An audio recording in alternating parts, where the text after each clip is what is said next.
Egg దోశకి కావాల్సిన పదార్థాలు salt and కారం, ఎగ్స్ అండ్ దోశ బ్యాటర్ వచ్చేసి ఈ కన్సిస్టెన్సీ ఉంటే సరిపోతుంది.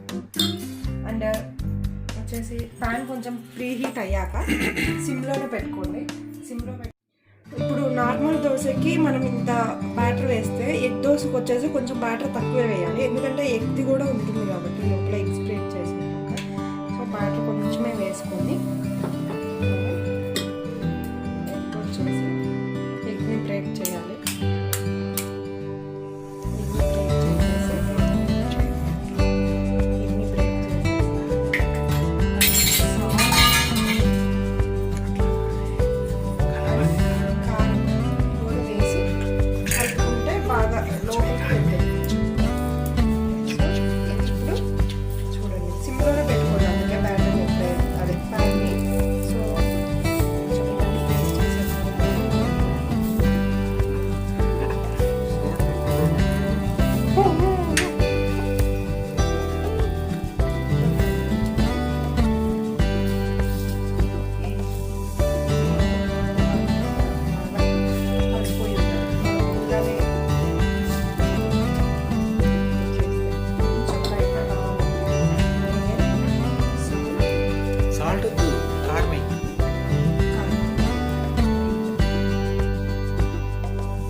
ఒక 10 seconds ఏదైనా క్యాప్ పెట్టేసి